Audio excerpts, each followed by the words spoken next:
Hi ಎಲ್ಲರೂ ಹೇಗಿದ್ದೀರಾ? Welcome back to LRS family YouTube channel. ಈ ವಿಡಿಯೋ ಏನಪ್ಪ ಅಂದರೆ ಫ್ರೈಡೇ ನಾನು ನಾಟಿ ಸ್ಟೈಲ್ ಚಿಕನ್ ಸೆಮಿ ಗ್ರೇವಿ ಮಾಡಿದ್ದೆ. ಸೊ ನಿಮಗೂ ಪೋಸ್ಟ್ ಮಾಡಬೇಕು ಅಂತ ಅನ್ನಿಸ್ತು, ನೀವೊಂದ್ಸಲಿ ಟ್ರೈ ಮಾಡ್ತೀರಾ ಅಂತ. ತುಂಬ ಚೆನ್ನಾಗಿ ಬಂದಿತ್ತು. ಇಂಗ್ರೀಡಿಯೆಂಟ್ಸ್ ಏನಪ್ಪ ಅಂದರೆ 1 ಹಿಡಿ ಪುದೀನ, ಕೊತ್ತಂಬರಿ, ಮೆಂತ್ಯ ಸೊಪ್ಪು, 1 kg 2 ಈರುಳ್ಳಿ ಹಾಕ್ಕೊಂಡಿದ್ದೀನಿ ಮೀಡಿಯಮ್ ಸೈಜು, ಶುಂಠಿ ಬೆಳ್ಳುಳ್ಳಿ, ಮತ್ತು ಹುರಿಗಡಲೆ 1 ಸ್ಪೂನು, ಪೆಪ್ಪರ್ 1 ಸ್ಪೂನು, ನಂತರ ಚಕ್ಕೆ, ಲವಂಗ, ಏಲಕ್ಕಿ ಮತ್ತು 3 ಒಣಮೆಣ್ಸಿನ್ಕಾಯಿ, 2 ಹಸಿಮೆಣ್ಸಿನ್ಕಾಯಿ ಹಾಕ್ಕೊಂಡು ಫೈನ್ ಪೇಸ್ಟ್ ಮಾಡ್ಕೊಂಡೆ. ಒಗ್ಗರಣೆಗೆ 1 ಈರುಳ್ಳಿ, ಸ್ವಲ್ಪ ಪುದೀನ, ಕೊತ್ತಂಬರಿ, ಮೆಂತ್ಯ ಸೊಪ್ಪು, 2 ಹಸಿಮೆಣ್ಸಿನ್ಕಾಯಿ, 1 ಟೊಮೆಟೊ, ನೀರು ಹಾಕ್ಕೊಂಡು ಮಿಕ್ಸ್ ಮಾಡಿದ ನಂತರ ಮಿಕ್ಸಿಯಲ್ಲಿ ಫೈನ್ ಪೇಸ್ಟ್ ಮಾಡಿಕೊಂಡೆ. 1.5 ಸ್ಪೂನ್ ಧನಿಯಾ ಪುಡಿ ಹಾಕ್ಕೊಂಡು ಅದರಲ್ಲೇ ಮಸಾಲೆಯಲ್ಲಿ ಚೆನ್ನಾಗಿ ರುಬ್ಕೊಳ್ಳಿ ಫೈನ್ ಪೇಸ್ಟಾಗಿ. ಚಿಕನ್ ಆಲ್ರೆಡಿ ವಾಶ್ ಮಾಡಿ ಇಟ್ಕೊಂಡಿದ್ದೀನಿ. ಬನ್ನಿ ಸ್ಟವ್ ಆನ್ ಮಾಡಿ ಕುಕ್ಕರ್ ಇಟ್ಟಿದ್ದೀನಿ.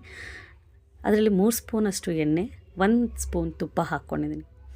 ಎಣ್ಣೆ ಕಾದ ನಂತರ ಒಗ್ಗರಣೆಗೆ ಇಟ್ಕೊಂಡಿದ್ರಲ್ಲ 1 ಈರುಳ್ಳಿ, 2 ಹಸಿಮೆಣ್ಸಿನ್ಕಾಯಿ, ಒಂಚೂರು ಕೊತ್ತಂಬರಿ, ಪುದೀನ, ಮೆಂತ್ಯ ಸೊಪ್ಪು ಹಾಕ್ಕೊಂಡು ಚೆನ್ನಾಗಿ ಮಿಕ್ಸ್ ಮಾಡಿ.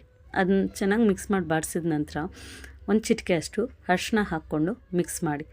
ಮಿಕ್ಸ್ ಮಾಡಿದ ನಂತರ ನಾನು ಚಿಕ್ಕದಾಗಿ ಟೊಮೆಟೊ ಇಟ್ಕೊಂಡಿದ್ನಲ್ಲ ಅದನ್ನು ಪೀಸ್ ಮಾಡಿ ಕಟ್ ಮಾಡ್ಕೊಂಡು ಹಾಕ್ಕೊಂಡು ಚೆನ್ನಾಗಿ ಮಿಕ್ಸ್ ಮಾಡಿ ಅದು ಬೇಯೋದಕ್ಕೆ ಒಂದು ಸ್ವಲ್ಪ ಸಾಲ್ಟ್ ಹಾಕ್ಕೊಂಡು ಪ್ಲೇಟ್ ಮುಚ್ಕೊಳ್ಳಿ. ಪ್ಲೇಟ್ ಮುಚ್ಚಿದ್ರೆ 1-2 ಮಿನಿಟ್ಸಲ್ಲಿ ನಿಮ್ಮ ಟೊಮೆಟೊ ಸ್ಮ್ಯಾಶ್ ಆಗುತ್ತೆ. ನೋಡಿ ಟೊಮೆಟೊ ಚೆನ್ನಾಗಿ ಸ್ಮ್ಯಾಶ್ ಆಗಿದೆ. ಆವಾಗ ರುಬ್ಬಿಟ್ಟಂತಹ ಮಸಾಲೆ ಇದೆಯಲ್ಲ, ಹಸಿ ಮಸಾಲೆ, ಅದನ್ನು ಹಾಕ್ಕೊಂಡು ಚೆನ್ನಾಗಿ ಮಿಕ್ಸ್ ಮಾಡ್ಕೊಳ್ಳಿ. ಒಂಚೂರು ನೀರು ಹಾಕ್ಕೊಳ್ಳಿ, ಮಿಕ್ಸ್ ಮಾಡಿ. ನಾನು ಆಲ್ರೆಡಿ ಗ್ರೇವಿಗೆ ಎಷ್ಟು ಬೇಕೋ ಒಂದು ಹದಕ್ಕೆ ರುಚಿಗೆ ತಕ್ಕಷ್ಟು ಉಪ್ಪು ಹಾಕ್ಕೊಂಡಿದ್ದೀನಿ. ಉಪ್ಪು ಹಾಕ್ಕೊಂಡು ಚೆನ್ನಾಗಿ ಮಿಕ್ಸ್ ಮಾಡಿ 1-2 ಮಿನಿಟ್ಸ್ ಪ್ಲೇಟ್ನ ಮುಚ್ಚಿಬಿಡಿ, ಯಾಕಂದರೆ ಹಸಿ ವಾಸನೆ ಹೋಗೋವರೆಗೂ.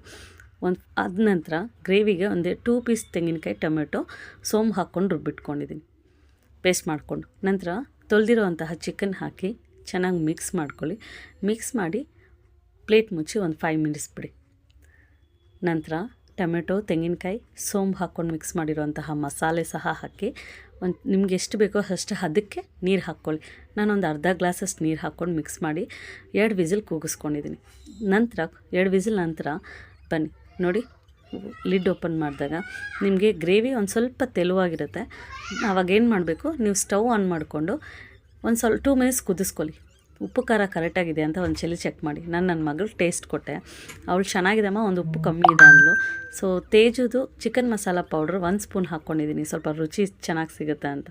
ಗಾರ್ನಿಷ್ಗೆ ಒಂದು ಸ್ವಲ್ಪ ಕರಿಬೇವಿನ ಸೊಪ್ಪು ಹಾಕ್ಕೊಂಡು ಚೆನ್ನಾಗಿ ಕುದಿಸಿ ನನ್ನ ಮಗ ಸಹ ಟೇಸ್ಟ್ ಮಾಡಿ ಅವನ ರಿಯಾಕ್ಷನ್ ನೋಡಿ ಏನು ಕೊಡ್ತಾನೆ ಅಂತೇಳಿ. ನಂತರ ಚೆನ್ನಾಗಿ ಕುದ್ದಿದ ನಂತರ ನೀವು ಸರ್ವ್ ಮಾಡ್ಕೊಬೋದು. ಈ ವಿಡಿಯೋ ನಿಮ್ಗೆ ಇಷ್ಟ ಆಗಿದೆ, ಐ ಹೋಪ್ ನಿಮ್ಗೆ ಇಷ್ಟ ಆಗಿದ್ರೆ like, share, comment and subscribe ಮಾಡ್ಕೊಳ್ಳಿ. ಒಂದ್ಸಲಿ ಈ ಗ್ರೇವಿನ ಟ್ರೈ ಮಾಡಿ ನೋಡಿ. Thank you all.